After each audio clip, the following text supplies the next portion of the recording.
ನಾ ಎಲ್ಲ ನಮ್ಮ ಸಂಸ್ಥೆಯ ನೌಕರರಲ್ಲಿ ಮನವಿ ಮಾಡ್ತೀನಿ.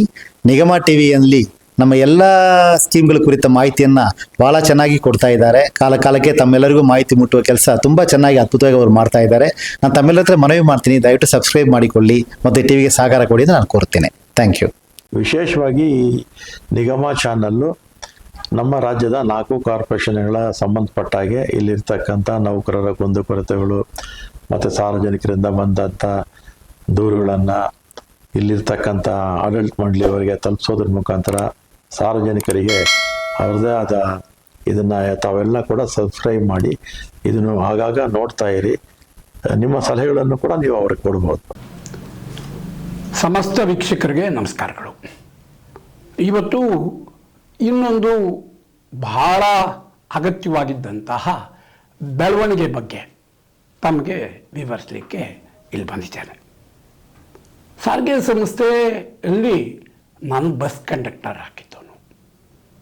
ಅಲ್ಲಿ ಸುಮಾರು ನನ್ನ ಸರ್ವೀಸಿನ 90% ಅಷ್ಟು ದಿನಗಳು ಕೇವಲ ಪರ್ಟಿಕ್ಯುಲರ್ಲಿ ನಿರ್ವಾಹಕರ ವಿಚಾರಕ್ಕೆ ತಗೊಂಡು ಭಾಳ ಎಣಗಾಡಿದ್ದೀವಿ.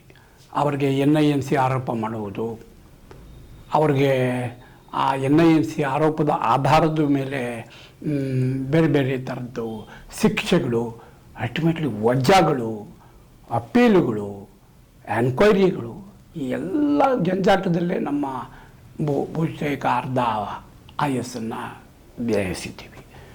ಆ ಹಿನ್ನೆಲೆಯಲ್ಲಿ ನಾನು 1992ರಿಂದ 95 ಆ ಕಾಲಘಟ್ಟದಲ್ಲೇ BTS ನಿರ್ವಾಹಕರ ಹಿತರಕ್ಷಣಾ ವೇದಿಕೆ ಅಂತ ಮಾಡಿದ್ದೆ. ಆಮೇಲೆ CITU ಅವರದ್ದು ಯೂನಿಯನ್ ಮಾಡಿದ್ದೆ. ಆಮೇಲೆ 1998ರಲ್ಲಿ ನಾನು AITUC ಆನಂದ್ ಸುಬ್ರಾವ್ ಜೊತೆಯಲ್ಲೆಲ್ಲ ಸೇರಿದ್ದೆ. ಅಲ್ಲಿಂದ ಮುಂದೆ ಹೆಚ್ಚು ಕಮ್ಮಿ 2012ರ ಸುಮಾರಲ್ಲಿ ಅಲ್ಲಿ ಒಕ್ಕೂಟ ಅಂದರೆ ಇವತ್ತು ಏನು ಜಂಟಿ ಕ್ರಿಯಾ ಸಮಿತಿ ಅಂತ ಇದೆ, ಅದು ರಚನೆ ಆಗಲಿಕ್ಕೆ ಮೊದಲ ಮೂಲ ಕಾರಣ ನಾನು.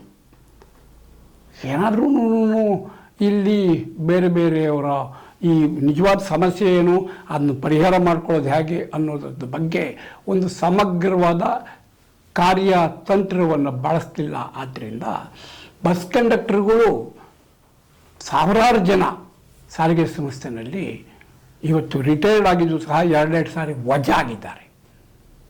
ಅವರದ್ದು ರಿಟೈರ್ಡ್ ಆಗೋ ಸಂದರ್ಭದಲ್ಲೂ ಕಂಡಕ್ಟರ್ ಆಗೇನೆ ಯಾವ ಪ್ರಮೋಷನ್ ಇಲ್ಲದೆ ರಿಟೈರ್ಡ್ ಆಗಿದ್ದಾರೆ.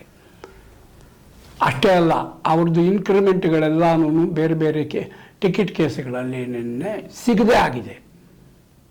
ನಿಜ ಹೇಳಬೇಕು ಅಂದರೆ ಈ ಎಲ್ಲಕ್ಕೂ ಪರಿಹಾರ ಆವತ್ತಿನಿಂದ ಹುಡುಕಬೇಕು ಅನ್ನೋ ಕಾರಣಕ್ಕೆ 2013ರಲ್ಲಿ ರವಿಕುಮಾರ್ ಅಂತ ಹೇಳಿ ಸರ್ಕಾರದ ಸಾರಿಗೆ ಇಲಾಖೆಯ ಪ್ರಧಾನ ಕಾರ್ಯದರ್ಶಿ ಆಗಿದ್ದರು. ಆಗ ಈ ವಿಚಾರ ಅವ್ರ ಹತ್ರ ನಾವು ಭಾಳ ಚರ್ಚೆ ಮಾಡಿದಾಗ ಆವತ್ತು ಅವರು ಒಂದು ಸರ್ಕ್ಯುಲರ್ ಮಾಡಿದರು. ಸರ್ಕಾರದ ನೋಟಿಫಿಕೇಷನ್ ಪ್ರಕಾರ 2013ರಲ್ಲಾಗಿದ್ದು ನೋಟಿಫಿಕೇಷನ್ ಪ್ರಕಾರ ಯಾರು ನಮ್ಮ ಬಸ್ಸುಗಳ ಪ್ಯಾಸೆಂಜರ್ ಟಿಕೆಟ್ ಚೆಕ್ ಮಾಡುವುದು, ಯಾರಿಗೆ ಅಥಾರಿಟಿ ಇದೆ ಮತ್ತು ಎಷ್ಟು ಫೈನ್ ಹಾಕ್ಬೋದು ಇತ್ಯಾದಿ ಎಲ್ಲ ವಿವರಣೆ ಕೊಟ್ಟಿದ್ದಾರೆ. ಅವರು ಹೇಳೋ ಪ್ರಕಾರ ಲೀಗಲ್ ಫೇರ್ ಅಂತಂದರೆ ಕಾನೂನುಬದ್ಧ ದರ ಎಷ್ಟಿರುತ್ತೋ ಅದರ 10 ಪಟ್ಟು ಅಥವಾ ಮ್ಯಾಕ್ಸಿಮಮ್ 500 ರೂಪಾಯಿವರೆಗೂ ಪ್ರಯಾಣಿಕರಿಗೆ ದಂಡ ಹಾಕಿ, ಅದೇ ರೀತಿ ಅಷ್ಟು ಟಿಕೆಟ್ ಕೊಟ್ಟಿರಲಿಲ್ಲ ಅನ್ನೋ ಒಂದು NINC ಆರೋಪವನ್ನು ಚಾಲಕ ಅಥವಾ ನಿರ್ವಾಹಕರ ಮೇಲೆ ಆರೋಪಿಸುವಂತಹ ಒಂದು ಸರ್ಕ್ಯುಲರು ಆವತ್ತು ಮಾಡಿದರು 2013. ಅದರಲ್ಲಿ ಲೀಗಲ್ ಫೇರ್ ಅನ್ನೋದು ಒಂದು ಭಾಳ ಏನೋ ಚರ್ಚೆಯ ವಸ್ತು ಆಗಿತ್ತು. ಯಾಕೆಂತಂದರೆ ಲೀಗಲ್ ಫೇರ್ ಅಂತಂದರೆ ಏನು, ಕಾನೂನುಬದ್ಧ ಪ್ರಯಾಣ ದರ ಅಂದರೆ ಎಷ್ಟು ಅನ್ನುವುದನ್ನು ಒಂದು ವಿಶೇಷ ವಾಕ್ಯದ ಮೂಲಕ ಅವರು ಮೆನ್ಷನ್ ಮಾಡಿದರು. ಅದರಲ್ಲಿ legal fare will be the fare from the originating point to point where traveller without ticket or pass was caught ಅಂತ. ಅಂದರೆ ಪ್ರಯಾಣಿಕ ಟಿಕೆಟ್ ಇಲ್ಲದೆ ಎಲ್ಲಿ ಸಿಕ್ಕಿ ಬೀಳ್ತಾನೋ, ಅವನು ಎಲ್ಲಿಂದ ಪ್ರಯಾಣ ಮಾಡಿದ್ದಾನೋ ಅಲ್ಲಿಂದ ಅಲ್ಲಿವರೆಗೆ ಎಷ್ಟು ಪ್ರಯಾಣ ದರ ಆಗುತ್ತೋ ಅದನ್ನು ಲೀಗಲ್ ಫೇರ್ ಅಂತ ಹೇಳಿ ಅದರ ಪಟ್ಟು ಅಥವಾ 500 ರೂಪಾಯಿ ದಂಡ ವಸೂಲು ಮಾಡಿ ಆ ಲೀಗಲ್ ಫೇರ್ ಎಷ್ಟಿರುತ್ತೋ ಅಷ್ಟು ಟಿಕೆಟ್ ಕೊಡದೆ ಹಣವನ್ನು ತಗೊಳ್ದೆ ಅಥವಾ ಹಣ ತಗೊಂಡು ಟಿಕೆಟ್ ಕೊಡದೆ ಈಗ ಮಾಡಿದ್ದಾನೆ ಅಂತ NINC ಅಥವಾ NIAC ಆರೋಪ ಮಾಡುವ ಪದ್ಧತಿ ಇತ್ತು. ಆದರೆ ಅದನ್ನು ಮ್ಯಾನೇಜ್ಮೆಂಟ್ ಮತ್ತು ನಮ್ಮ ಚೆಕ್ಕಿಂಗ್ ಇನ್ಸ್ಪೆಕ್ಟರ್ಗಳು DC ತಿರುಚಿ ಉದ್ದೇಶಪೂರ್ವಕವಾಗಿ ತಿರುಚಿ ಅದರಲ್ಲಿ ಇರುವ ಒಂದು ಒರಿಜಿನೇಟಿಂಗ್ ಪ್ಲೇಸ್ ಅಂತ ಇದೆ. ಅದು ಒರಿಜಿನೇಟಿಂಗ್ ಪ್ಲೇಸ್ ಅಂದರೆ ಕನ್ನಡದಲ್ಲಿ ಆರಂಭದ ಸ್ಥಳ. ಆರಂಭದ ಸ್ಥಳದಿಂದ ಅಂತ ಬಸ್ಸು ಆರಂಭ ಎಲ್ಲ ಆಗುತ್ತೋ ಅಲ್ಲಿಂದ ಪ್ರಯಾಣಿಕ ಎಲ್ಲಿ ಸಿಕ್ಕಿ ಬೀಳ್ತಾನೋ ಅಲ್ಲಿವರೆಗೂ ಲೆಕ್ಕ ಹಾಕಿ ಆರೋಪ ಮಾಡೋಕ್ಕೆ ಶುರು ಮಾಡಿದರು. ಆ ಬಗ್ಗೆ ನಾನು ಭಾಳಷ್ಟು ಇದು ಮಾಡಿದ ಮೇಲೆ ಬಸ್ಸು ಆರಂಭದ ಸ್ಥಳ ಅಲ್ಲ, ನೀವು ಬಸ್ಸಿಗೆ ಫೈನ್ ಹಾಕೋದಾದರೆ ಬಸ್ಸು ಆರಂಭ ಸ್ಥಳದಿಂದ ಹಾಕಿ ಪ್ರಯಾಣಿಕನಿಗೆ ಹಾಕೋದ್ರಿಂದ ಪ್ರಯಾಣ ಎಲ್ಲ ಆರಂಭ ಆಯಿತು ಅಲ್ಲಿಂದ ಅನ್ನೋ ಒಂದು ವಾದ ಮಾಡೋಕ್ಕೆ ಶುರು ಮಾಡಿದೆ. ಆ ಬಗ್ಗೆ ಕರೆಸ್ಪಾಂಡೆನ್ಸ್ ಆಗಿ ಭಾಳಷ್ಟು ಕೇಸುಗಳಾಗಿ ಅದರ ಬಗ್ಗೆ ಎಲ್ಲನೂ ನಾವು ಕೋರ್ಟ್ಗಳೆಲ್ಲನೂ ಚಾಲೆಂಜ್ ಮಾಡಿದ್ದರ ಹಿನ್ನೆಲೆಯಲ್ಲಿ ಮೊನ್ನೆ ಏನು ಆ ಪ್ರಸಾದ್ ಅಂತೇಳಿ ಪ್ರಿನ್ಸಿಪಲ್ ಸೆಕ್ರೆಟರಿ ಇದ್ದು, ಇವಾಗ ಅವ್ರು ಟ್ರಾನ್ಸ್ಫರ್ ಆದರು, ಬೇರೆಯವ್ರು ಬಂದಿದ್ದಾರೆ, ದೀಪಾ ಚೋಳನ್ ಅಂತೇಳಿ ಇರಲಿ, ಅವರು ಒಂದು ಆದೇಶ ಮಾಡಿದರು. ಆದೇಶ ಏನು ಅಂತಂತಂದರೆ ಸ್ಪಷ್ಟವಾಗಿ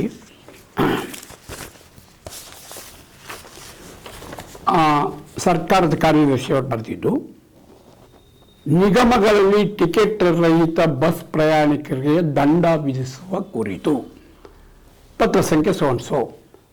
ಆಮೇಲೆ ಇನ್ನೊಂದು ಉಲ್ಲೇಖ ಏನು ಅಂದರೆ ಅಧ್ಯಕ್ಷರು ಯುನೈಟೆಡ್ ಎಂಪ್ಲಾಯೀಸ್ ಯೂನಿಯನ್ನ ಇವರ ಮನವಿ ಪತ್ರ ಸಂಖ್ಯೆ ಸೋನ್ಸೋ. ಮೇಲ್ಕಂಡ ವಿಷಯಕ್ಕೆ ಸಂಬಂಧಿಸಿದ ಉಲ್ಲೇಖಿತ 2ರಂತೆ ಅಧ್ಯಕ್ಷರು ಯುನೈಟೆಡ್ ಎಂಪ್ಲಾಯೀಸ್ ಯೂನಿಯನ್ ಇವರ ಮನವಿಯನ್ನು ಇದರೊಂದಿಗೆ ಲಗತ್ತಿಸಿದೆ.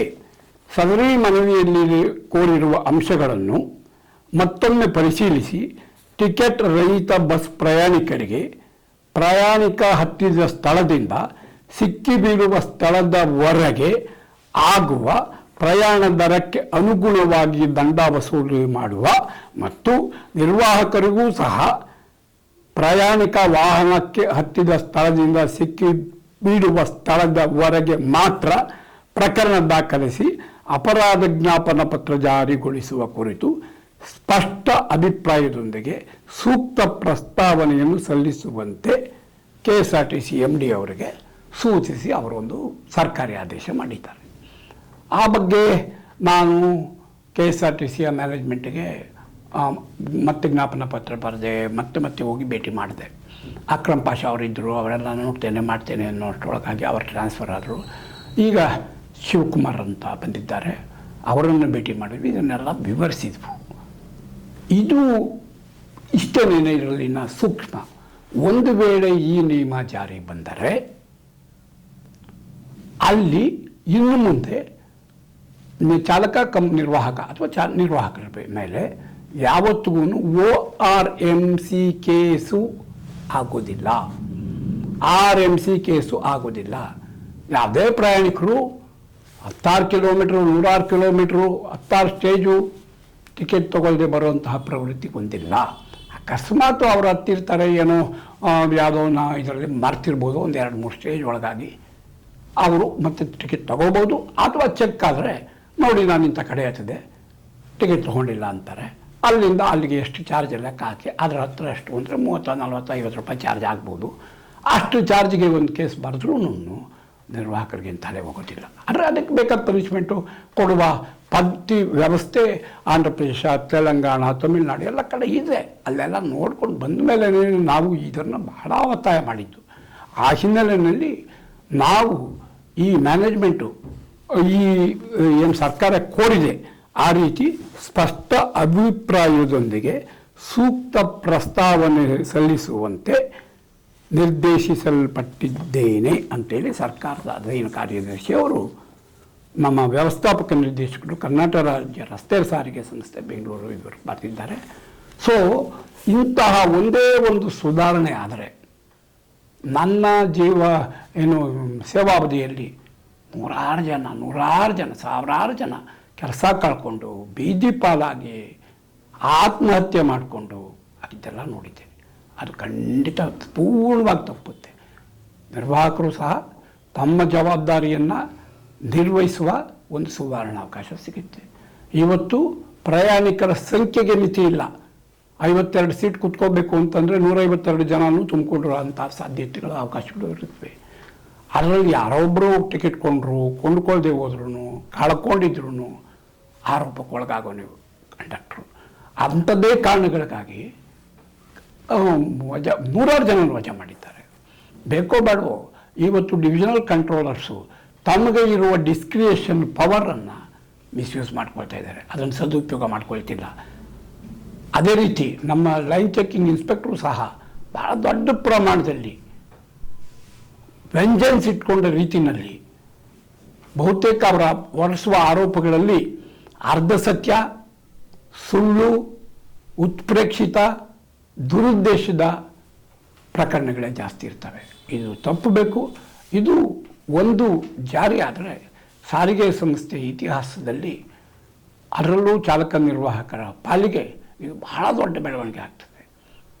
ಆದ್ದರಿಂದ ಈ ಒಂದು ಸಿಹಿ ಸುದ್ದಿಯನ್ನು ನಮ್ಮ ಎಲ್ಲ ಚಾಲಕ ನಿರ್ವಾಹಕರ ಜೊತೆ ಹಂಚ್ಕೋಬೇಕು ಅಂತೇಳಿ ಈ ಒಂದು ದಿವಸ ತಮ್ಮ ಮುಂದೆ ಬಂದಿದ್ದೆ. ಇದಕ್ಕೆಲ್ಲನೂ ಸಕಾರಾತ್ಮಕವಾಗಿ ತಾವೆಲ್ಲ ಬೆಂಬಲಿಸಿ ಮುಂದೆ ಒಳ್ಳೆಯ ದಿನಗಳನ್ನು ನಾವು ನಿರೀಕ್ಷಿಸೋಣ. ನಮಸ್ಕಾರ.